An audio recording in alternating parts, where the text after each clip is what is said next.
नमस्कार, स्वागत है आपका आज के क्लास में। आज हम लोग जो है कुछ दीर्घोत्तरीय प्रश्नों की बात करेंगे जो आपके बोर्ड एग्जाम में पूछा जाता है। इस साल के बोर्ड एग्जाम में सेम इसी टाइप के प्रश्न जो है आपके बोर्ड एग्जाम में पूछे जाएंगे। ग्राफ से पहला क्वेश्चन जो है हमारा ग्राफ से है और ग्राफ से हर एक साल एक ना एक क्वेश्चन जरूर आता है।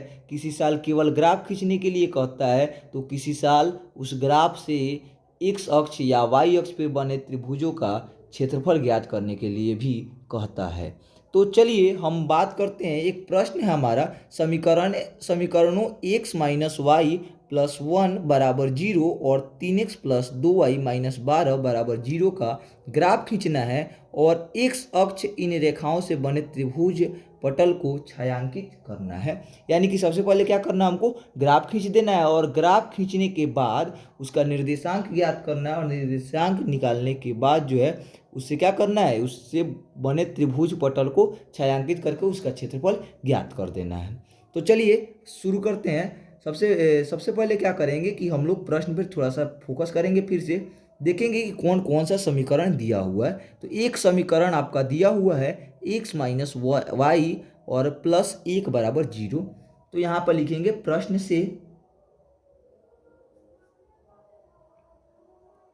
से x माइनस वाई प्लस 1 बराबर क्या दिया गया है, 0 दिया गया है। ये हो गया आपका समीकरण 1। ठीक है। दूसरा समीकरण क्या दिया हुआ है, 3x प्लस 2y माइनस 12 बराबर 0।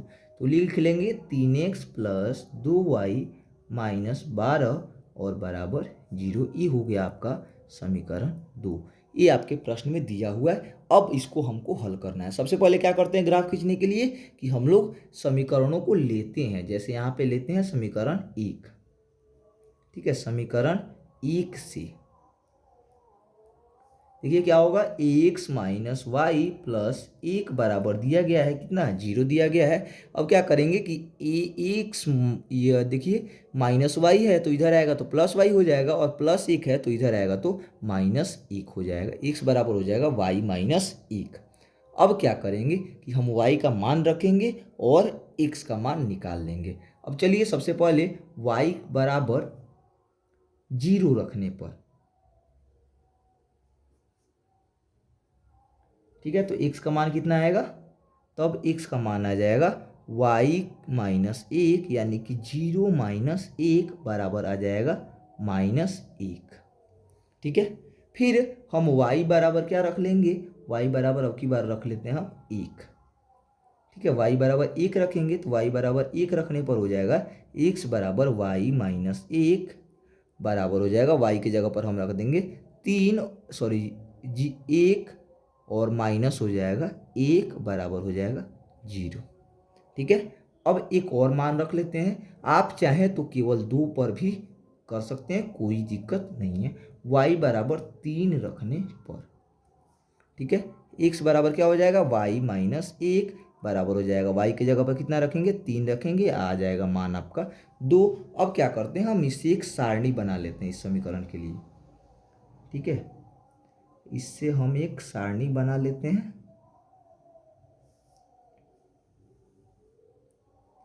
चलिए इधर लिखेंगे x, नीचे लिखेंगे y और नीचे जो है इसका निर्देशांक लिख देंगे एक्स वाई। ठीक है, सबसे पहला में हमने एक y का मान 0 रखा था तो x का मान माइनस 1 आया था। दूसरे में हमने क्या किया था, y में का मान जो है 1 रखा था तो x का मान 0 आया, y का मान 3 रखे तो x का मान 2 आया। अब क्या करेंगे, इसका निर्देशांक के रूप में लिख लेंगे माइनस 1 0, सबसे पहला x, उसके बाद y, उसके बाद फिर क्या हो जाएगा 0 1 और फिर क्या हो जाएगा 2 3। ठीक है, अब क्या करेंगे, अब हम लेंगे समीकरण 2। ठीक है, अब समीकरण 2 से,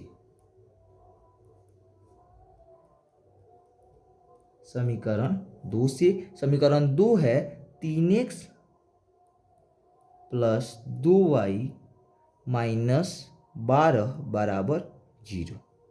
ठीक है, अब इसको क्या करेंगे, हल करेंगे। देखिए 3x बराबर क्या हो जाएगा, ये माइनस 12 इधर आएगा तो प्लस 12 और प्लस 2y इधर आएगा तो माइनस 2y, या x बराबर हो जाएगा क्या, x बराबर हो जाएगा 12 माइनस 2y, और ये आ जाएगा नीचे बटा में 3। ठीक है, अब क्या करेंगे, फिर से अब हम y बराबर y का मान रखेंगे और उसके बाद x का मान निकाल लेंगे। तो y का मान सबसे पहले क्या रखते हैं, y बराबर 0 रख लेते हैं एक बार। ठीक है, y बराबर अगर 0 रखिएगा तो देखिए x का मान क्या आ जाएगा, x का मान आ जाएगा 12 माइनस y का मान कितना 0 और बटा हो जाएगा 3। 12 माइनस 0 और बटा हो जाएगा 3। 12 में से 0 को क्या कर देंगे, माइनस कर देंगे, तो हो जाएगा 12 और बटा में आ जाएगा 3। ठीक है, 12 बटा आ जाएगा 3 और एक कट जाएगा, कट के आ जाएगा x का मान कितना आ जाएगा 4 आ जाएगा। ठीक है, अब की बार हम y का मान जो है यहाँ पे 3 रख लेते हैं। ठीक है, y बराबर 3 हम क्यों रखे हैं, 3 इसलिए रखे हैं ताकि ये 3 से कट जाए, यानी 2 3 6, 12 में से 6 हो गया, 6 बटा 3 कट जाएगा, तो इसलिए हमने यहाँ पे 3 रखा है। तो 12 माइनस 2 गुना 3। ठीक है, ध्यान में रखिएगा कि आप वही मान रखें जिससे जो है एक पूर्ण संख्या प्राप्त हो, न कि भिन्न। तो 12 माइनस 2 गुना 3 और बटा हो जाएगा 3, यानी कि 12 माइनस 6, 2 3 6 और बटा हो जाएगा 3, यानी कि 6 बटा 3। एक कट के x का मान आपका आ जाएगा 2। ठीक है, एक और मान रख लेते हैं, y बराबर 6 रखने पर 6 रख लेते हैं। ठीक है, 6 रखेंगे तो क्या आ जाएगा, 12 माइनस 12 बराबर 0। तो x बराबर क्या हो जाएगा, 12 माइनस 2 और गुना हो जाएगा 6 और बटा हो जाएगा 3। 12 माइनस 12 और बटा हो जाएगा 3। 12 में से 12 गया 0 और बटा हो जाएगा 3। एक का मान हमारा आ जाएगा 0। ठीक है, x का मान हमारा कितना आ गया, x का मान आ गया 0। चलिए अब क्या करेंगे, अब इसका भी हम एक सारणी खींच लेते हैं। चलिए तो हम एक सारणी यहाँ पे खींच लेते हैं। तो यहाँ पे सबसे पहले एक खंड बनाएंगे और खंड बनाने के बाद जो है इसमें हम x y के मान को लिख देंगे। ठीक है, यहाँ पे हम x के वैल्यू को लिख लेंगे, यहाँ पे y के, और यहाँ पे एक दोनों को निर्देशांक फॉर्म में लिख देंगे, कोऑर्डिनेट फॉर्म में। तो x का मान सबसे पहले देखिएगा कितना रखे थे हम, y का मान 0 रखे तो x का मान कितना आ गया था, x का मान आ गया था 4। फिर y का मान हमने कितना रखा था, y का मान 3 रखा था, तो x का मान आ गया था 2, और y का मान जब हमने 6 रखा था तो x का मान आ गया था हमारा 0। ठीक है, अब इसको हम फॉर्म में लिख लेते हैं, 4 0 2 3 0 6। ठीक है, अब क्या करेंगे, इन दोनों निर्देशांकों से अब हम एक ग्राफ खींच लेते हैं। तो चलिए सबसे पहले एक ग्राफ बनाते हैं। यहाँ पे देखिए, यहाँ पे y में हाईएस्ट कितना है, 6 है, x में हाईएस्ट कितना है, 4 है। ठीक है, तो y में हाईएस्ट हमको 6 रखना है, x में हाईएस्ट हमको 4 रखना है।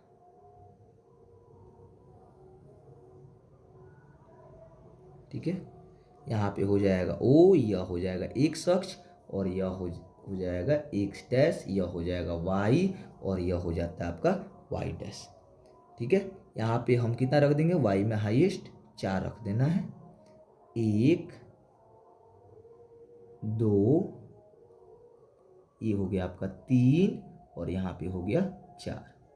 ठीक है, यहाँ पर भी रख लेंगे 1 2 3 4 5, और यहाँ पे हो गया 6। ठीक है, अब देखिए, अब हम इससे क्या करेंगे, ग्राफ खींच लेते हैं। तो ग्राफ खींचने के लिए सबसे पहले हम समीकरण 1 देखेंगे। सारणी 1 में जो है हम लोग का है -1 0 फिर 0 1 फिर 2 3, -1 0 0 1 2 3। ठीक है, ध्यान में रखिए। तो हमारा था -1, इधर भी दर्शा देते हैं थोड़ा सा, -1 -2 -3। ठीक है, तो हमारा था -1 0 -1 0, यह हो गया आपका -1 और 0, -1 0। ठीक है, फिर क्या था, फिर था 1 0, सॉरी 0 1 था, तो 0 1 था। तो सबसे पहले हम दर्शा लेते हैं 0, x में 0 और y में 1, x में 0 और y में 1, तो यह आपका यहाँ पे आ जाएगा, x में 0 और y में 1। ठीक है, और तीसरा था हमारा 2 और 3, x में 2 y में 3, तो कहाँ पे आ जाएगा, यह बिंदु आपका आ जाएगा यहाँ पे। ठीक है, यह बिंदु आ गया आपका यहाँ पे, इसको हम दर्शा दिए 2 और 3। अब हम क्या खींच लेते हैं, यहाँ से एक लाइन खींच लेते हैं। तो चलिए ड्रॉ कर लेते हैं। तो यह हमारा x + y - 1 बराबर 0 का ग्राफ हो गया। ठीक है, हमने लाइन ड्रॉ कर लिया है, तो यह हमारा x + y - 1 बराबर 0 का ग्राफ हो गया। अब चलिए ये एक ग्राफ हो गया, अब हम सारणी 2 से खींच लेते हैं। सब सारणी 2 में देखिए, सारणी 2 में जो है x का मान 4, y का मान 0, x का मान 4 और y का मान कितना 0। दूसरा है 2 3, ठीक है, और तीसरा है 0 6, x का मान 0, y का मान 6। चलिए यहाँ पे भी हम एक, यहाँ पे 0 6, यहाँ पर भी हम एक लाइन ड्रॉ कर लेते। चलिए हमने इसका भी ग्राफ खींच लिया, एक इसका ग्राफ था, तो यह ग्राफ था आपका 3x - 2y - 12 बराबर 0 का, +12, सॉरी 3x + 2y - 12 और बराबर 0 का यह ग्राफ था हमारा। ठीक है, अब देखिए इसमें क्वेश्चन क्या पूछा था, इसमें क्वेश्चन पूछा था कि इस त्रिभुज पटल से, ये दोनों से जो, इन दोनों ग्राफों से जो है एक्स अक्ष पर जो आपका त्रिभुज बन रहा है, इसका हमको क्षेत्रफल निकालना था। इसको छायांकित करके इसका हमको क्षेत्रफल निकालना था। तो चलिए छायांकित कर लेते हैं। यही भाग आपका जो है त्रिभुज बना रहा है, और इसी भाग का जो है आपको क्षेत्रफल निकालना है। ठीक है, इसी भाग का आपको क्षेत्रफल निकालना है। चलिए इस क्या करते हैं कि इस बिंदु का नाम दे देते हैं। ये त्रिभुज हो गया ये बिंदु हो गया B, और ये हो गया C। ठीक है, और यह बिंदु मान लेते हैं क्या हो गया, D हो गया। अब आपको यह पता है कि देखिए यह आपका ऊंचाई का काम कर रहा है, और यह जो है आपका आधार का काम कर रहा है। ठीक है, यह आपका ऊंचाई का काम कर रहा है, यह आपका आधार का काम कर रहा है। तो आप आराम से चाहें तो क्षेत्रफल निकाल सकते हैं। चलिए ध्यान दीजिए इधर, तो इस त्रिभुज ABC का हम क्या कर लेते हैं, क्षेत्रफल निकाल लेते हैं। त्रिभुज ABC का क्षेत्रफल हो जाएगा, क्या हो जाएगा, ये एक समकोण त्रिभुज हो जा रहा है, तो यह हो जाएगा 1/2 गुना आधार और गुना हो जाएगा ऊंचाई।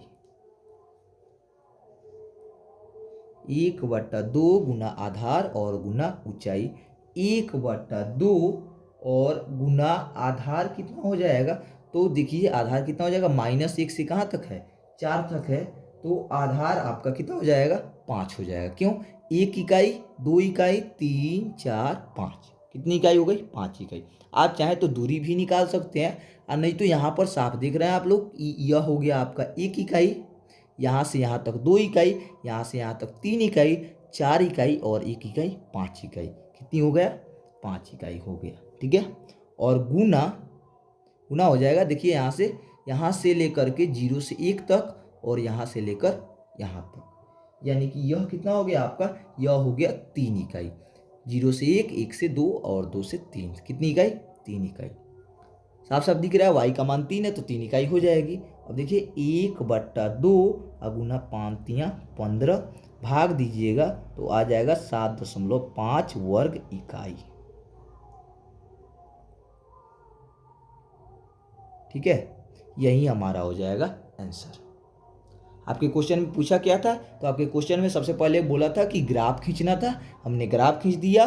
ग्राफ से बने त्रिभुज, एक्स अक्ष पर बने त्रिभुज का हमको छायांकित कर देना था, हमने छायांकित भी कर दिया। अब छायांकित भाग का हमको क्षेत्रफल निकालना था। छायांकित भाग का क्षेत्रफल निकालने के लिए हमने क्या किया, समकोण त्रिभुज एक यहाँ पे लंब डाला है जो 2 पर है, देख रहे हैं यहाँ पर भी निर्देशांक 2 है, तो ये आएगा तो लंब ही होगा।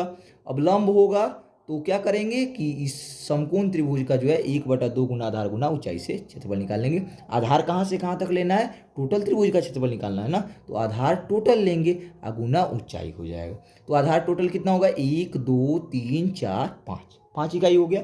आप चाहें तो दूरी सूत्र के फॉर्मूला से भी निकाल सकते हैं, ऐसे भी निकाल सकते हैं। अब देखिए यहाँ पे ऊंचाई कितना हो गया, यह हो गया, तो इसका मान कितना है 3 है, 0 से 3, तो यहाँ पर आधार 5 हो गया और ऊंचाई हो गया 3 और गुना 1/2 गुना 15 आ गया 7.5 वर्ग इकाई। चलिए एक क्वेश्चन बहुत इंपॉर्टेंट था, आप इसको एक बार जरूर अपने से प्रैक्टिस कीजिए, और ताकि आपका एग्जाम में एक क्वेश्चन फंसे नहीं, आप कंप्लीट बनाकर आए। आशा करते हैं यह प्रश्न आपको समझ में आया होगा, और एग्जाम में अगर क्वेश्चन आता है तो आप इस प्रश्न को जरूर बनाएंगे। चलिए बढ़ते हैं हम लोग अगले प्रश्न की तरफ। तो अगला प्रश्न है हमारा, यदि किसी भिन्न के अंश और हर दोनों में 2 जोड़ दिया जाए तो वह 9/11 हो जाती है। ठीक है, यदि, और फिर कहा जा रहा है यदि अंश और हर दोनों में 3 जोड़ दिया जाए तो वह 5/6 हो जाती है। तो भिन्न ज्ञात करना है। तो सबसे पहले चलिए इसको हम हल करते हैं। सबसे पहले हम क्या करेंगे, मान लेंगे कि माना कि वह भिन्न x/y है। ठीक है, अब प्रश्न से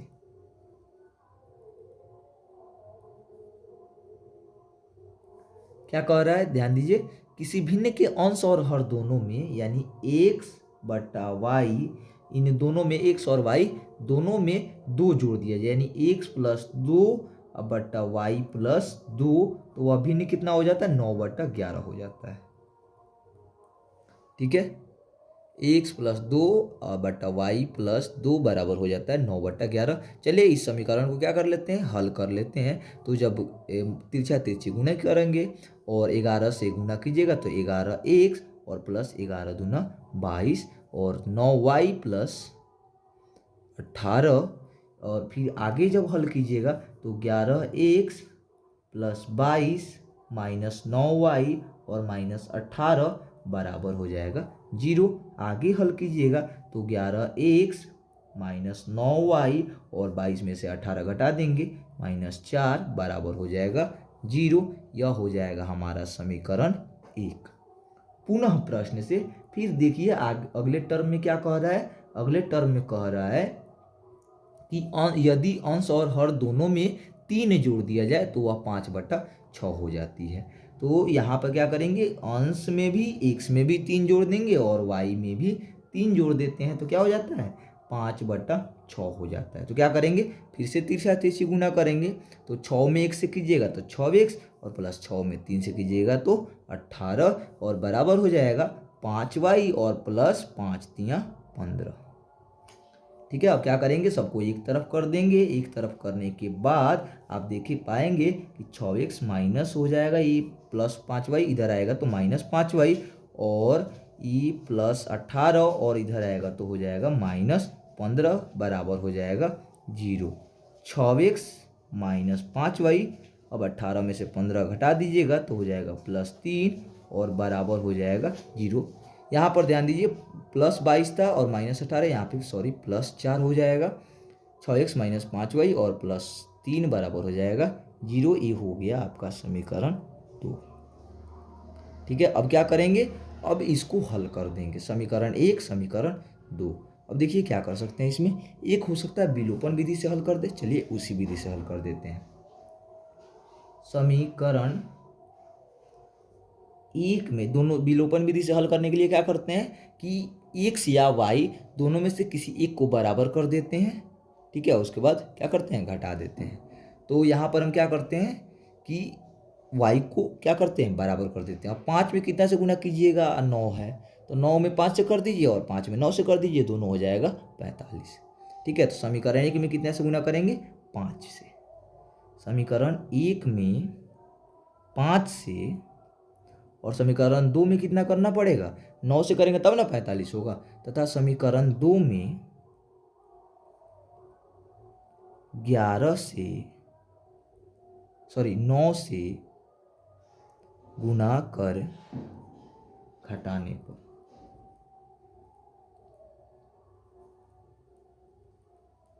ठीक है, अब क्या कर देंगे? ऊपर 5 से गुना कर देंगे, तो 5 से करेंगे तो 11 पचे 55, x माइनस 9 पचे 45 y और प्लस 5 चौका 20 बराबर हो जाएगा 0। दूसरा समीकरण है, इसमें कितना से करना? 9 से करना। 9 छक 54, x माइनस 9 पचे 45 y और प्लस 9 तिरका 27 और बराबर हो जाएगा 0। अब देखिए हमको क्या करना है, हमको यहाँ पे माइनस करना है, तो यहाँ पे हो जाएगा माइनस, यहाँ पे माइनस होगा तो प्लस और प्लस होगा तो माइनस।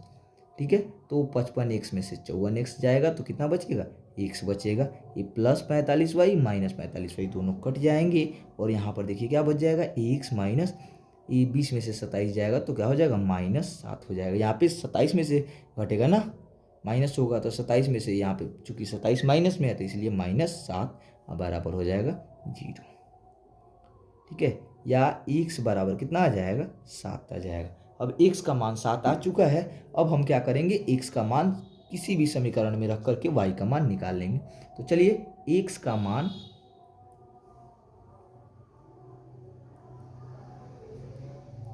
समीकरण 1 में रखने पर,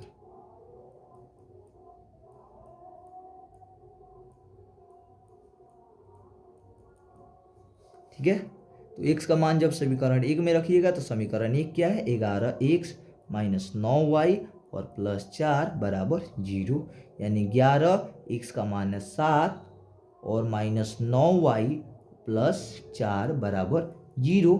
11 सत्ते 77 माइनस 9y और प्लस 4 बराबर 0।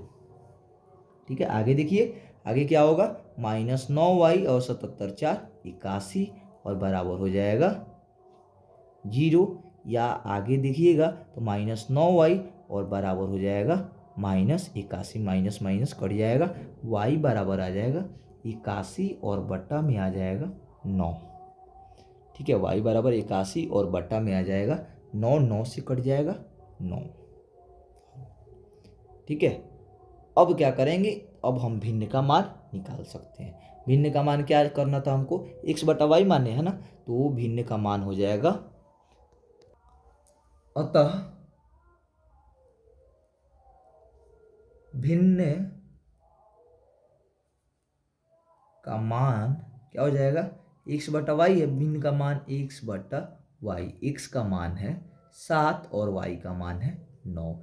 यही हो जाएगा आपका आंसर। ठीक है, इस टाइप के भी प्रश्न हर एक साल बोर्ड में पूछे जाते हैं, तो इसलिए आप इस टाइप के प्रश्न को जरूर हल करके ही जाएं।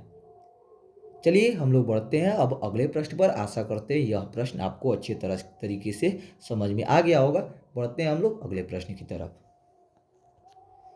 चलिए अगला प्रश्न है हम लोग का, एक नाव जिसकी स्थिर जल में चाल 18 किलोमीटर प्रति घंटा है। स्थिर जल में चाल कितनी है नाव की? 18 किलोमीटर प्रति घंटा। नाव जो है 24 किलोमीटर धारा के प्रतिकूल जाने में वहीं धारा के अनुकूल जाने की अपेक्षा 1 घंटा अधिक लेती है। मतलब नाव जो है जब धारा के अनुकूल जाती है और धारा के प्रतिकूल जाती है, तो प्रतिकूल जाते समय उसको 1 घंटा ज़्यादा टाइम लगता है धारा के अनुकूल जाते समय में। ठीक है, तो यहाँ पे चलिए प्रश्न को हल करते हैं हम लोग। सबसे पहले करेंगे, मान लेंगे धारा की चाल को x। ठीक है, माना कि धारा की चाल बराबर x किलोमीटर प्रति घंटा। ठीक है, और नाव द्वारा तय की गई दूरी कितनी है? नाव द्वारा तय की गई दूरी है, देखिए कितना है? 24 किलोमीटर है। तय की गई दूरी जो है 24 किलोमीटर है। फिर देख लीजिए स्थिर जल में नाव की चाल कितनी है? जितने सारे इन्फॉर्मेशन आपको प्रश्न में दिए जाए उतने सारे इन्फॉर्मेशन को सबसे पहले आप क्या कर लें, लिख लें। इससे आपको एग्जाम में बढ़िया नंबर आएंगे। ठीक है, एग्जामिनर भी जो है जब कॉपी चेक करेगा तो देखेगा कि सारा इन्फॉर्मेशन लिखा हुआ है, उसको भी अच्छे से कॉपी जांच करने में सुविधा होगी। तो स्थिर जल में नाव की चाल हो जाएगी 18 किलोमीटर प्रति घंटा। ठीक है, अब देखिए, अब जब एक नाव जो है धारा की दिशा में चल रही होगी तो उसमें क्या हो जाता होगा, नाव का चाल तो हो ही रहा होगा और साथ साथ धारा का चाल भी उसमें जुड़ जा रहा होगा। ठीक है, तो जब धारा की दिशा में जाएगी तो टोटल चाल जो होगा धारा की चाल और प्लस नाव का चाल। ठीक है, तो कहने का मतलब है कि धारा की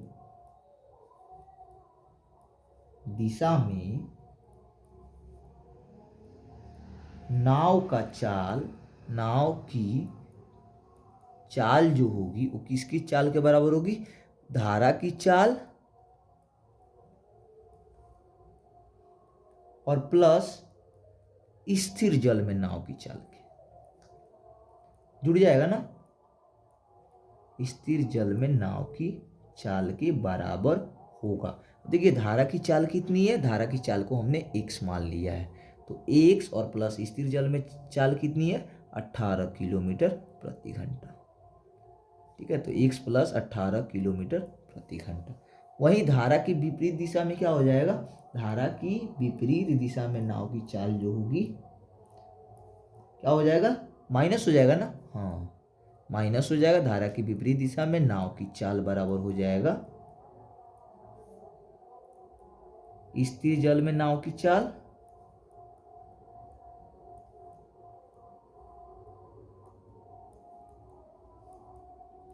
माइनस धारा की चाल।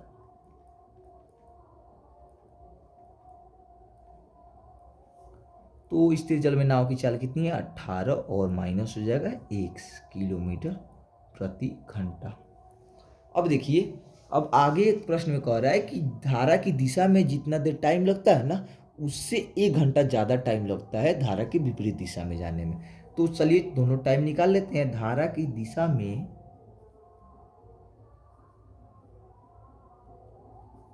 लगा समय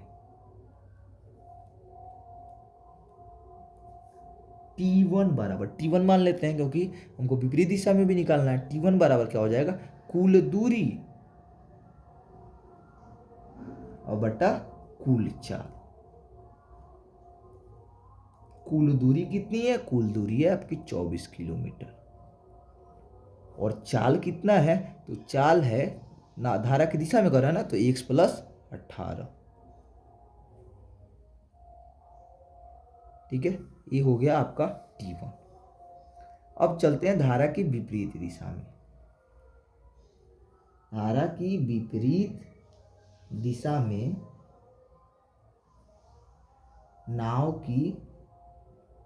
नाव द्वारा लगा समय T2 बराबर क्या हो जाएगा, T2 बराबर हो जाएगा कुल दूरी यानी कि 24 किलोमीटर और बटा हो जाएगा विपरीत दिशा में कितना, 18 माइनस 1। ये हो गया T2 का मान।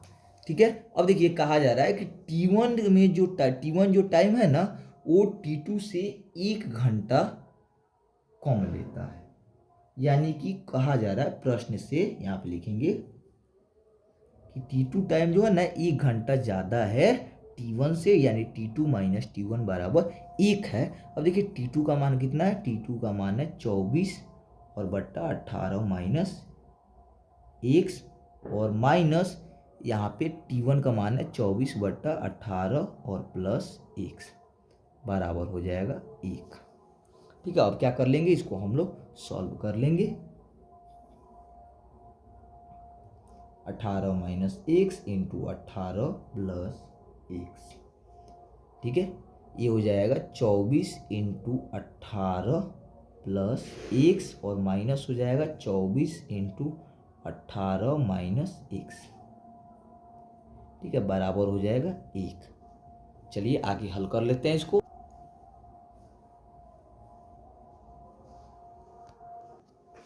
आगे हम क्या कर लेते हैं कि 24 को कॉमन ले लेते हैं, बचेगा आपका 18 प्लस एक्स और माइनस 18 माइनस एक्स।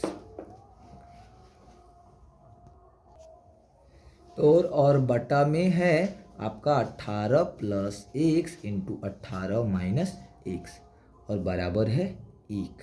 चलिए आगे सॉल्व कर लेते हैं। देखिए यहाँ पे 24 इंटू 18 प्लस एक्स माइनस 18 और प्लस हो जाएगा एक्स और बटा हो जाएगा ए प्लस बी इंटू ए माइनस बी, यानी कि ए स्क्वायर और माइनस बी स्क्वायर बराबर 1।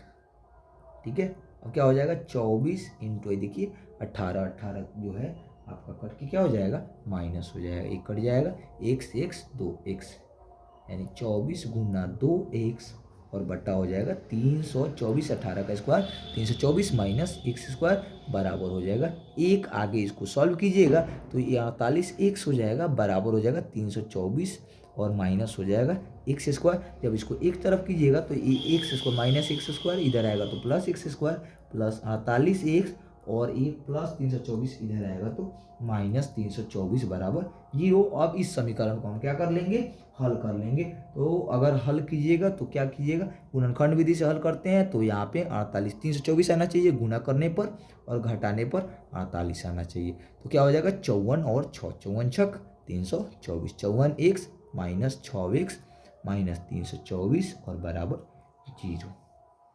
ठीक है, एक्स अब क्या कर लेंगे कॉमन ले लेंगे एक्स प्लस 54 और माइनस 6 कॉमन ले लेंगे एक्स प्लस 54 बराबर हो जाएगा 0। अब क्या हो जाएगा एक्स माइनस एक्स प्लस 54 हम क्या कर लेते हैं कॉमन ले लेते हैं एक्स माइनस 6 बराबर हो जाएगा 0। आगे देखिए आगे क्या करेंगे एक्स प्लस 54 बराबर हो जाएगा 0 या एक्स का मान हो जाएगा एक्स बराबर माइनस 54। फिर देखिए एक्स माइनस 6 बराबर हो जाएगा 0, एक्स बराबर हो जाएगा 6। अब देखिए यहाँ पे हमारा दो मान निकल के आता है एक्स का, अतः एक्स बराबर निकल के क्या आया एक आया 6 और एक आ गया माइनस 54। हम यहाँ पे चाल जो है कभी भी माइनस में हो सकता है क्या नहीं, तो चाल कभी भी माइनस में नहीं हो सकता, अतः धारा की चाल जो कि हमको ज्ञात करना था धारा की चाल बराबर क्या हो जाएगी 6 किलोमीटर प्रति घंटा। यही हो जाएगा आपका आंसर। इस टाइप के प्रश्न आपके एग्जाम में हर एक साल पूछे जाते हैं, तो इसलिए आप एग्जाम देने जाने से पहले एक बार इन प्रश्नों को रिवाइज जरूर कर लें ताकि आपके एग्जाम में ऐसे प्रश्न नहीं छूटे। चलिए बढ़ते हैं हम लोग अगले प्रश्न की तरफ। चलिए अगला प्रश्न है हमारा 45 सेंटीमीटर ऊंची बाल्टी की सिरों की त्रिज्याएं क्रमशः 28 सेंटीमीटर और 7 सेंटीमीटर है, बाल्टी का आयतन ज्ञात करें। तो देखिए यहाँ पे एक बाल्टी है, बाल्टी क्या होता है शंकु का छीनक समझते हैं ना आप, शंकु का छीनक क्या होता है हम क्या करते हैं कि एक शंकु लेते हैं और उसमें से जो है कोना वाला जो भाग होता है उसको एक शंकु के आकार का काट लेते हैं, जैसे यहाँ पर एक काट लिया गया, इसी को कहते हैं हम बाल्टी। ठीक है, यह क्या होता है शंकु के छीनक के आकार का होता है। अब देखिए हमको क्या करना है बाल्टी का आयतन ज्ञात करना है, माने यहाँ से लेकर के यहाँ तक का भाग। तो हम क्या कर सकते हैं अगर हम देखें तो इस टोटल शंकु के आयतन में से अगर हम इस छोटे शंकु का आयतन घटा दें तो क्या हमारा बाल्टी का आयतन नहीं निकल जाएगा, माने टोटल आयतन में से हम इतना आयतन घटा दें तो इतना निकल जाएगा।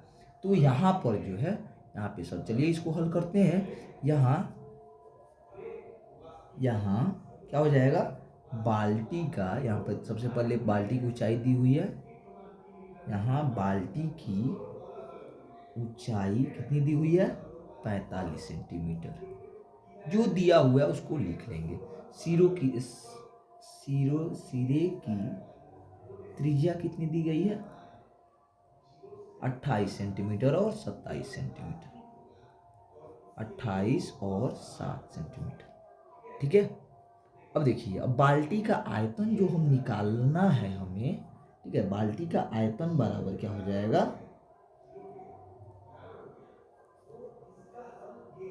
इस शंकु का आयतन यानी कि ओ ए बी शंकु ओ ए बी का आयतन और माइनस क्या कर देंगे, छोटे वाले शंकु को घटा देंगे, शंकु ओ सी डी का आयतन। तो हम ओ ए बी और शंकु ओ C D O A B में से इस टोटल में से इस शंकु के आयतन को घटा दें तो हमारा बाल्टी का आयतन निकल जाएगा। अब थोड़ा सा ध्यान देने वाला बात यहाँ पर यह है कि आप पाएंगे कि यह शंकु और यह छोटा वाला शंकु दोनों क्या है, समरूप है। समरूप है कि नहीं है? है। तो शंकु यहाँ ले लेंगे क्या, त्रिभुज ओ ए बी समरूप है किसके, त्रिभुज ओ ए डी के। अब देखिए समरूप है जब, तो ये इन दोनों का जो भुजा का लंबाई होगा, जो ऊंचाई होगा, वो भी क्या होगा, जब समरूप होता है तो क्या होता है, इन दोनों के भुजाओं का अनुपात जो है सेम होता है कि नहीं होता है? भुजाओं का अनुपात और त्रिज्या का अनुपात दोनों बराबर होगा। कहने का मतलब है कि H1 बटा H2 बराबर होगा R1 बटा R2। कहने का मतलब है कि H1 देखिए कितना है, H1 तो पता नहीं है, H2 भी नहीं पता है, R1 का मान 28 सेंटीमीटर है और बटा R2 का मान 7 सेंटीमीटर है। कहने का मतलब है H1 by H2 is equal to कितना हो जाएगा, 4 हो जाएगा, यानी H1 इज इक्वल टू हो जाएगा 4H2। ठीक है, H1 इज इक्वल टू हो जाएगा 4H2।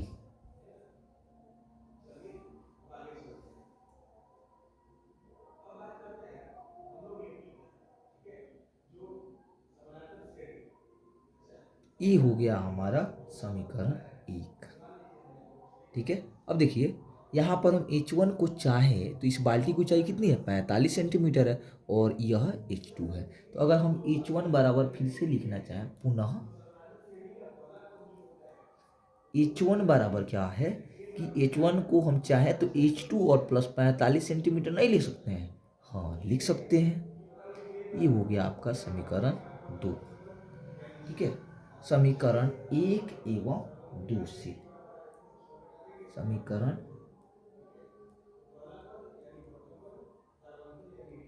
1 एवं 2 से ध्यान दीजिए, ए बी H1 का मान है, ए बी H1 का मान है, दोनों क्या होंगे, बराबर होंगे। यानी कहने का मतलब है 4H2 बराबर हो जाएगा H2 और प्लस 45 सेंटीमीटर। अब इसको क्या कर लेंगे, हल कर लेंगे, 4H2 माइनस H2 बराबर हो जाएगा 45 सेंटीमीटर, घटा लेंगे 3H2 और बराबर हो जाएगा 45 सेंटीमीटर। H2 का मान आप निकाल लेंगे 45 बट्टा 3, H2 का मान आ जाएगा 15 सेंटीमीटर। अब H2 का मान देखिए निकल चुका है, तो हम चाहें तो H2 के मान से H1 का मान भी निकाल सकते हैं। तो चलिए H1 का मान निकाल लेते हैं। H2 का मान समीकरण 1 में रखने पर,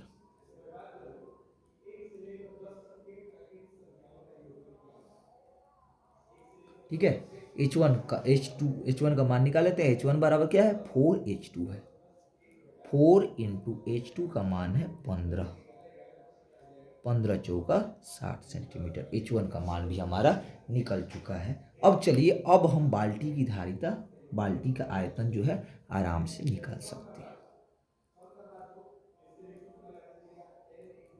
तो H1 H2 दोनों पता चल चुका है, R तो पहले से ही पता है। तो बाल्टी का आयतन क्या होता है, 1/3 शंकु का आयतन निकालेंगे, बड़का R का स्क्वायर और बट्टा H1। ठीक है, यहाँ पे हम क्या माने, R1 माने है ना, R1 लिख देते हैं, R1 का स्क्वायर इंटू H1 और माइनस हो जाएगा 1/3 पाई R2 का स्क्वायर और इंटू H2।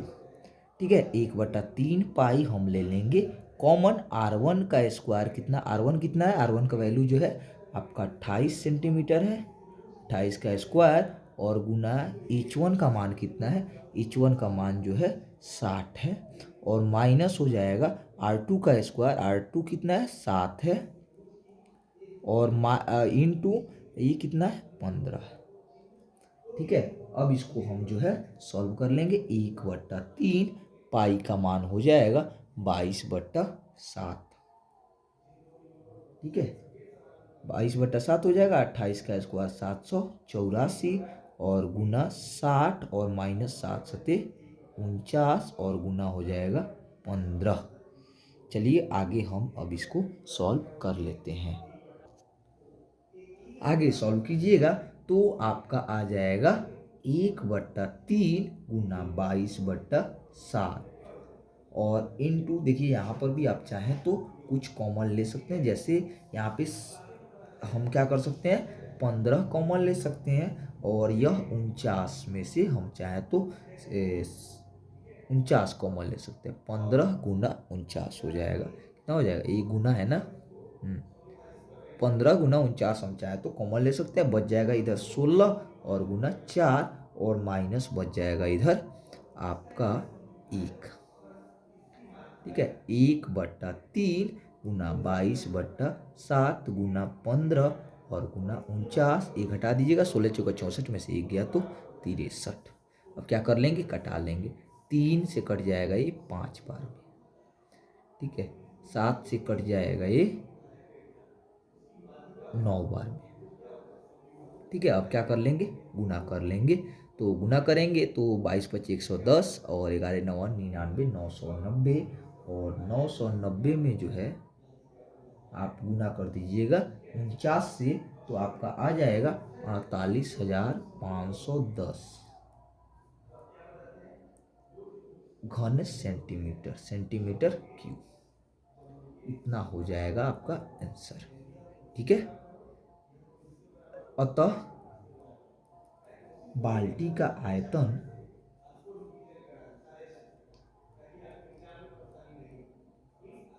बराबर हो जाएगा 48,510 सेंटीमीटर क्यूब। ठीक है, आशा करते हैं यह प्रश्न आपको समझ में आया होगा। एक बार फिर से हम लोग इस प्रश्न को थोड़ा सा देख लेते हैं। प्रश्न था हमारा कि बाल्टी का सिरा जो है एक 28 सेंटीमीटर है और एक 7 सेंटीमीटर है। बाल्टी का ऊंचाई जो है 45 सेंटीमीटर है। तो हम क्या करेंगे कि इस टोटल शंकु के आयतन में से इस छोटे वाले शंकु के आयतन को घटा देंगे तो बाल्टी का आयतन निकल जाएगा। अब देख रहे हैं आप यहाँ पर कि यह त्रिभुज और यह त्रिभुज दोनों समरूप है। जब समरूप है तो इसकी भुजाएं भी क्या होंगी, समानुपाती होंगी और दोनों भुजाओं का समानुपात बराबर होगा। तो H1/H2 इक्वल टू हो जाएगा R1/R2। इससे हमारा समीकरण निकल के आता है H1 = 4H2। और फिर से देखिए यहाँ पे ध्यान से, बाल्टी का ऊंचाई 45 सेंटीमीटर है तो H1 बराबर हो जाएगा H2 + 45 सेंटीमीटर। देख रहे हैं आप। अब देखिए, अब समीकरण 1 और 2 को दोनों को हल कीजिएगा तो आ जाएगा H2 का मान आ जाएगा 15 सेंटीमीटर। H2 का मान रख के हमने H1 का मान निकाल लिया। H1 H2 दोनों पता चल चुका है, R1 R2 पहले से ही पता था। तो अब बाल्टी का आयतन आराम से निकाल सकते हैं। तो बड़े शंकु का आयतन माइनस छोटे शंकु का आयतन। अब देखिए 1/3 पाई हमने ले लिया है कॉमन। यहाँ पे R1 का स्क्वायर 28 का स्क्वायर इंटू 60 गुना 7 का स्क्वायर गुना 15, 784 गुना 60 और माइनस 49 गुना 15। यहाँ पर हमने क्या किया है, यहाँ पर देखिए,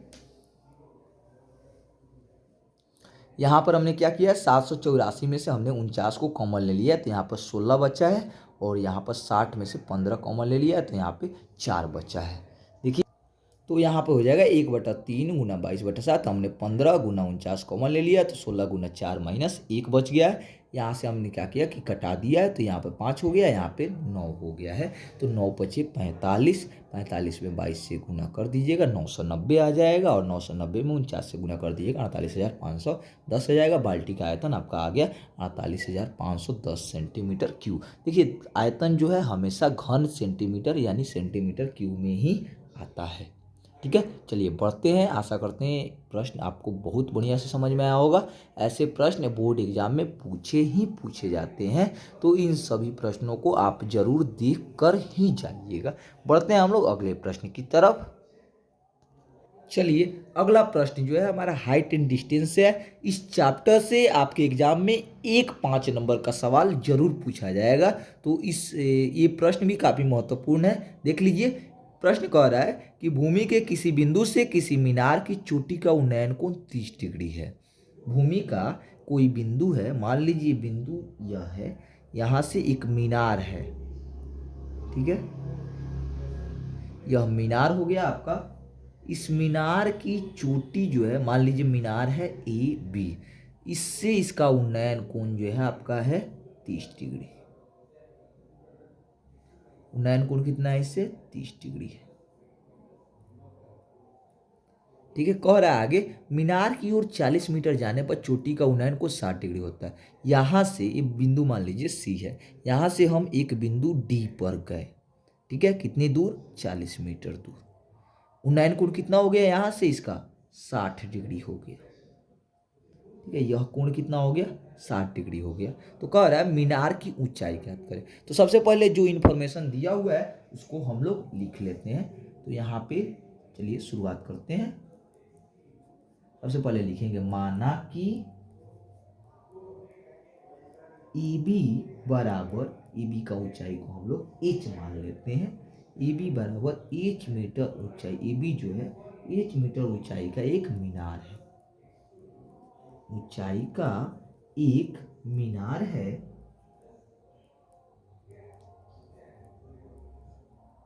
भूमितल सी से मीनार की शीर्ष क्या है? ए है। शीर्ष ए का उन्नयन कोण कितना है जी? 30 डिग्री दिया हुआ है। शीर्ष ए का उन्नयन कोण 30 डिग्री है एवं मीनार की ओर कितना मीटर जाने पर? 40 मीटर जाने पर, और एवं मीनार की ओर 40 मीटर दूर जाने पर उन्नयन कोण, दूर जाने पर बिंदु डी से उन्नयन कोण 60 डिग्री हो जाता है।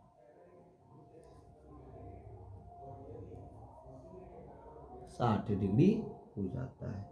चलिए, ये था आपका इंफॉर्मेशन। मान लिया कि जब डी बिंदु पर गया तो यहाँ से बी की दूरी जो है x है, यानी कि माना कि, देखिए आपको ये दूरी अगर पता है तो आप क्या करेंगे कि दोनों त्रिभुज लेंगे और उससे इसका ऊंचाई निकाल देंगे। माना कि बी डी बराबर x मीटर, ठीक है। अब देखिए, अब एक त्रिभुज लेंगे हम ए बी डी, त्रिभुज ए बी डी, यह त्रिभुज ले लेते हैं। त्रिभुज ए बी डी में समकोण त्रिभुज है। समकोण त्रिभुज में क्या होता है, तो आपको जो है ए बी निकालना है ना, तो ए बी निकालना है तो ए बी बटा बी डी, इस फॉर्मूला का यूज करना पड़ेगा। ए बी और बी डी आप एक्स माने हैं तो ए बी बटा बी डी आप करके निकाल सकते हैं। तो ए बी बटा बी डी कब होगा? लंब बटा आधार कब होता है जी? टैन थीटा के फॉर्मूला से।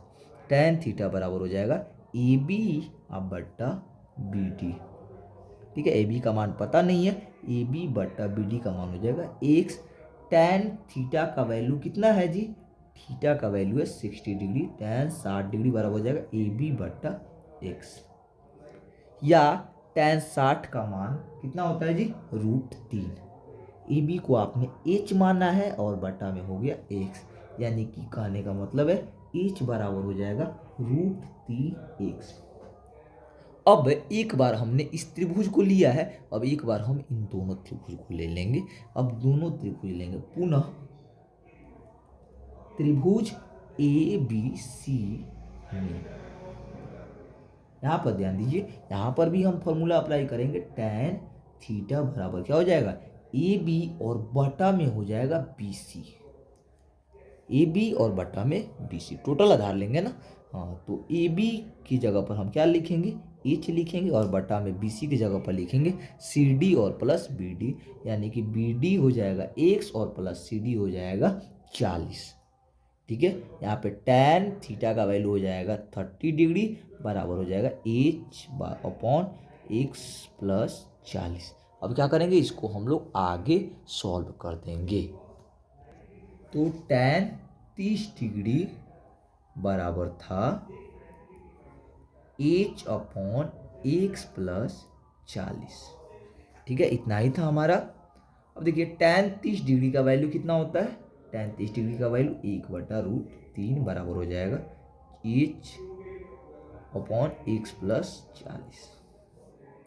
क्या हो जाएगा ये h बराबर हो जाएगा x प्लस 40 और बट्टा में हो गया √3। ठीक है, अब ध्यान दीजिए, हमने पिछले में h का मान जो है, h का मान निकाला था हमने √3x, इसको हम मान लेते हैं समीकरण 1। और इसमें हमने h का मान निकाला है x प्लस 40/√3, इसको हम मान लेते हैं समीकरण 2। ठीक है, अब क्या करेंगे, हमको तो मीनार का ऊंचाई निकालना है ना। हाँ, तो हम क्या करेंगे, सबसे पहले x का मान निकाल लेते हैं, उसके बाद मीनार का ऊंचाई भी निकाल लेंगे। तो समीकरण 1 एवं 2 से,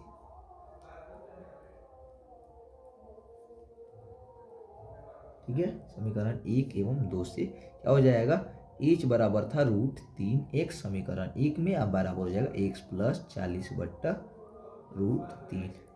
क्या हो जाएगा, तिरछा तिरछी मल्टीप्लाई कर देंगे, ये हो जाएगा √3 में √3 से गुना कीजिएगा तो क्या हो जाएगा 3x बराबर x प्लस 40, नहीं यानी 3x और प्लस x इधर आएगा तो -x हो जाएगा, बराबर हो जाएगा 40, यानी कि 2x बराबर हो जाएगा 40, x बराबर हो जाएगा 40/2, कट जाएगा, ये आ जाएगा आपका 20। ठीक है, अब क्या करेंगे, अब हम आराम से मीनार की ऊंचाई निकाल सकते हैं। अब मीनार की ऊंचाई h बराबर क्या हो जाएगा जी, अभी हम निकाले हैं ना √3x, √3 इंटू एक्स का मान कितना आ जाएगा 20 सेंटीमीटर। √3 का वैल्यू कितना होता है जी 1.732 गुना 20। जिन लोग को वैल्यू याद नहीं है वो लोग जरूर याद रखेंगे, क्योंकि हमेशा √3 का वैल्यू होता प्रयोग में आता रहता है। तो जब गुना कर दीजिएगा तो ये हो जाएगा आपका 34.64 मीटर, यह हो जाएगा आपका आंसर। अतः मीनार की ऊंचाई बराबर हो जाएगी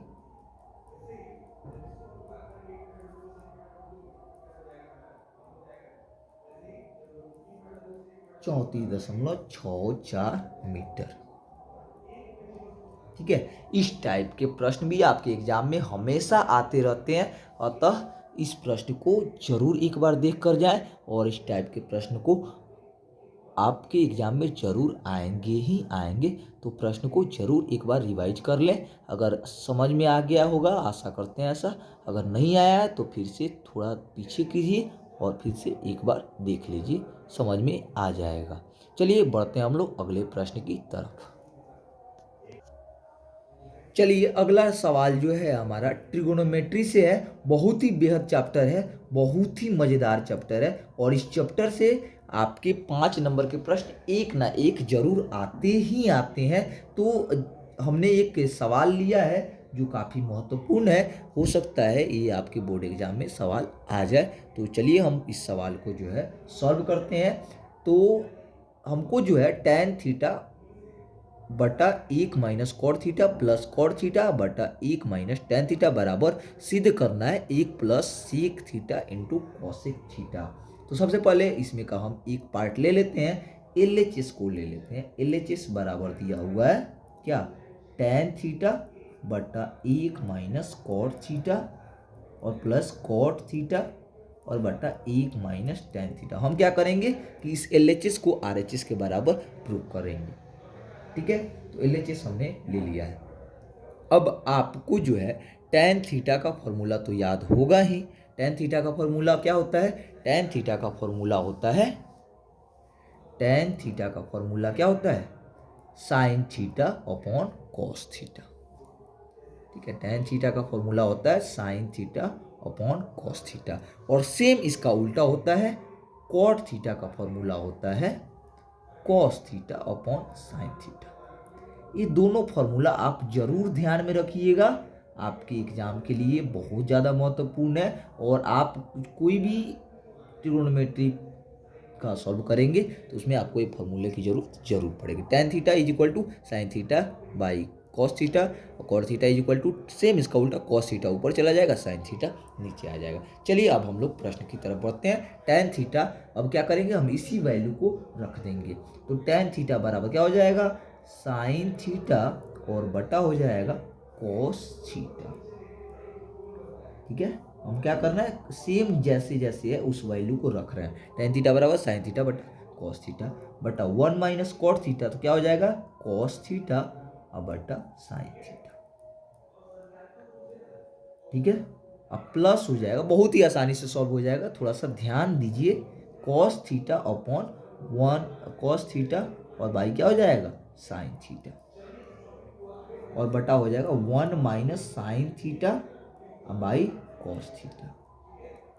अब क्या करेंगे, अब करेंगे वही जो करते आए हैं, इसको बटा का घटाव कर लेंगे, नहीं चलिए साइन थीटा अपॉन हो जाएगा कॉस थीटा और बटा हो जाएगा, ये देखिए साइन थीटा नीचे आ जाएगा और ये 1 माइनस है तो साइन थीटा और माइनस हो जाएगा कॉस थीटा, फिर प्लस होगा कॉस थीटा अपॉन में हो जाएगा साइन थीटा और बटा में हो जाएगा क्या, ये बटा में आ जाएगा कॉस थीटा और ये हो जाएगा cos theta minus sign theta.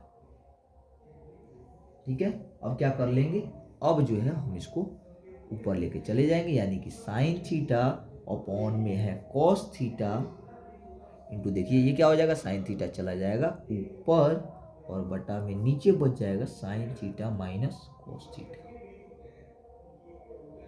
और प्लस फिर वही यहाँ पर भी करेंगे कॉस थीटा बटा साइन थीटा, ये कॉस थीटा फिर चला जाएगा ऊपर और बटा में नीचे बच जाएगा कॉस थीटा और माइनस साइन थीटा।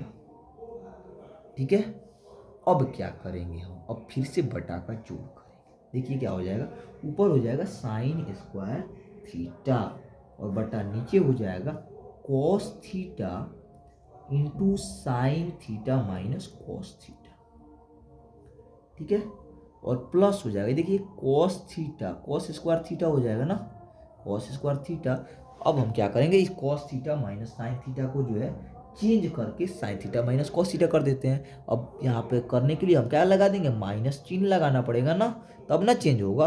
अब हो जाएगा साइन थीटा और माइनस कॉस थीटा। समझ रहे हैं बात, अंदर का चिन्ह बदलने के लिए बाहर एक माइनस लगाना पड़ेगा। ठीक है, अब देखिए आगे हम हल करते हैं। आगे क्या करेंगे हम, आगे जो है हम इसका एलसीएम निकालेंगे, एलसीएम निकालेंगे तो देखिए ये दोनों पार्ट आपके कॉमन है, नहीं तो इसका एलसीएम जब निकालिएगा तो क्या हो जाएगा sign theta into cos theta into हो जाएगा sign theta minus cos theta. ठीक है, sign theta minus cos theta. अब देखिए प्लस माइनस माइनस हो जाएगा, ये देखिए क्या हो जाएगा, ये दोनों तो कॉमन है ना, तो क्या बच जाएगा, इधर कॉस थीटा से कॉस थीटा कट गया, बचा क्या साइन थीटा। अब साइन स्क्वायर थीटा में साइन थीटा से गुना कीजिएगा तो क्या हो जाएगा साइन क्यू थीटा हो जाएगा। ठीक है, और यहाँ पे प्लस माइनस माइनस हो जाएगा, और देखिए यहाँ पे ये साइन थीटा से साइन थीटा कट जाएगा, इससे कट जाएगा, बचेगा क्या साइन, यहाँ पे बच जाएगा कॉस थीटा, कॉस थीटा में कॉस स्क्वायर थीटा से गुना कीजिएगा तो क्या बच जाएगा कॉस क्यू थीटा। ठीक है, ये हो गया sine cube theta minus cos cube theta. अब A cube minus B cube बराबर क्या होता है, तो एक फॉर्मूला ये जरूर याद रखिएगा, A cube minus B cube बराबर होता है A minus B into A square plus B square plus A B. ठीक है, A cube minus B cube बराबर होता है A minus B into A square plus B square और plus A B. ये फॉर्मूला याद रहेगा तो एक प्रश्न आसानी से सॉल्व हो जाएगा। देखिए A cube minus B cube, ये क्या हो जाएगा, A cube minus B cube बराबर हो जाएगा ए माइनस बी यानी कि साइन थीटा और minus cos theta into A square यानी कि साइन स्क्वायर थीटा और प्लस बी स्क्वायर यानी कि cos square theta plus sine theta into cos theta. A B हो जाएगा ना, तो ए बी यानी कि sine theta into cos theta आप बटा में हो जाएगा आपका sign theta into cos theta into sine theta और माइनस कॉस थीटा। अब देखिए ये दोनों मल्टीप्लाई में है तो ये क्या हो जाएंगे, कट जाएंगे आराम से। ठीक है, अब ऊपर क्या बचा, sign square theta plus cos square theta, तो ये क्या हो जाएगा, sign square theta plus cos square theta बराबर क्या होता है, एक होता है ना। साइन स्क्वायर थीटा और प्लस कॉस स्क्वायर थीटा बराबर कितना होता है, एक होता है। जरूर याद रखिएगा, नहीं याद रहेगा फिर ऑब्जेक्टिव में आपके मार्क्स कट जाएंगे। ठीक है, sign square theta plus cos square theta बराबर क्या हो जाएगा, एक हो जाएगा, यानी कि साइन स्क्वायर थीटा बराबर ई प्लस इधर आ जाएगा तो माइनस में हो जाएगा एक माइनस कॉस स्क्वायर थीटा। तो इससे आप वैल्यू याद रख सकते हैं, sine square theta plus cos square theta बराबर एक। सेम वैसे ही जो है tan square theta plus cot square theta बराबर एक, सेम ऐसे ही sec square theta plus cosec square theta बराबर एक होता है। तो चलिए यहाँ पे हम इस वैल्यू को रख देते हैं, sine square theta plus cos square theta का मान हो गया एक, और प्लस क्या बचा, sign theta into cos theta. बच्चों को जो है काफ़ी ज़्यादा प्रॉब्लम आता है इस प्रश्न को बनाने में, तो साइन थीटा इंटू हो जाएगा कॉस थीटा।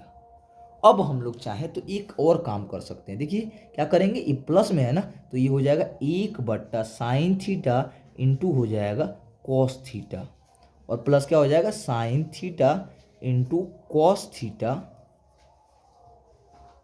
और बट्टा में हो जाएगा sign theta into cos theta. अब हम लोग क्या कर सकते हैं, देखिए यहाँ पे एक कट के तो एक हो जाएगा ना जी, एक कट जाएगा एक हो गया, और प्लस देखिए क्या हो जाएगा एक बट्टा साइन थीटा इंटू हो जाएगा एक बट्टा कॉस थीटा। एक और प्लस एक बट्टा साइन थीटा यानी कि कोसेक थीटा, और कोसेक थीटा इंटू एक बट्टा कॉस थीटा यानी कि सेक थीटा। देखिए आपका वही आ गया है जो आपको प्रूव करना था, RHS का वैल्यू आ गया है। ठीक है, यहाँ पर जो है सेक थीटा जो है पहले लिख दिया गया है यहाँ पे, तो एक प्लस हमको लाना था sec theta into cosec theta, हमारा वैल्यू आ गया है एक plus cosec theta into sec theta. बात दोनों सेम है, यह कहने का मतलब है कि हमारा वैल्यू जो है LHS बराबर RHS आ चुका है।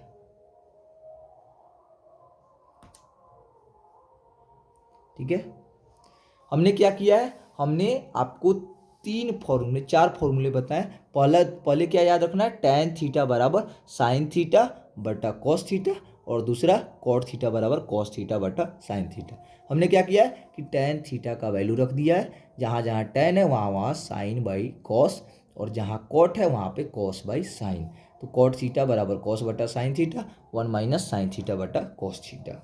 अब क्या किए हम, बटा का यहाँ पे नीचे जो है घटाव कर दिए, यहाँ पर भी सेम वही प्रोसेस अपनाएंगे, और अपनाने के बाद ई चला जाएगा ऊपर जाएगा तो साइन स्क्वायर थीटा, और बटा में नीचे हो जाएगा cos theta into sine theta minus cos theta plus cos square theta, बटा में हो जाएगा। देखिए यहाँ पे अब दोनों हमको इसको सेम करना है, तो सेम करने के लिए अंदर का चिन्ह बदलने के लिए हमको क्या करना पड़ेगा, बाहर माइनस लगाना पड़ेगा। अब बाहर माइनस हमने लगा दिया है, माइनस प्लस क्या हो जाएगा, माइनस हो जाएगा, तो अब इसका बटा का जोड़ कर दिया गया है। अब देखिए sine cube theta minus cos cube theta, इसके लिए आपको फॉर्मूला क्या याद रखना है, A cube minus B cube बराबर क्या होता है, A minus B into A square plus B square और प्लस ए बी। ठीक है, अब देखिए A cube minus B cube यानी कि sine theta minus cos theta, A minus B into A square यानी कि साइन स्क्वायर थीटा, और प्लस बी स्क्वायर यानी कॉस स्क्वायर थीटा, और प्लस ए बी यानी कि sine theta into cos theta, और नीचे का वैल्यू है sign theta into cos theta into sine theta minus cos theta. दोनों मल्टीप्लाई में है तो आराम से दोनों क्या हो जाएंगे, कट जाएंगे। ठीक है, यहाँ पे प्लस होता तब नहीं कटाते, लेकिन यहाँ पे मल्टीप्लाई में है तो आराम से कट जाएगा, ऊपर वाला भी मल्टीप्लाई में है तो ये कट गया। आपका बचा क्या, sign square theta plus cos square theta. अभी हमने आपको बताया कि साइन स्क्वायर थीटा और प्लस कॉस स्क्वायर थीटा क्या होता है, एक होता है, तो हमने उसका वैल्यू रख दिया एक। बचा क्या, sign theta into cos theta, बटा में हो गया sign theta into cos theta. अब हम क्या करेंगे, इस प्लस वाला जो वैल्यू है इन दोनों को अलग अलग कर देंगे, एक बट्टा sign theta into cos theta, और प्लस हो जाएगा sign theta into cos theta, अब बटा sign theta into cos theta. ये दोनों वैल्यू कट के हो जाएंगे, एक और प्लस बच जाएगा 1/sin theta into 1/cos theta. 1 plus 1/sin theta यानी कि cosec थीटा और 1/cos थीटा यानी कि sec थीटा।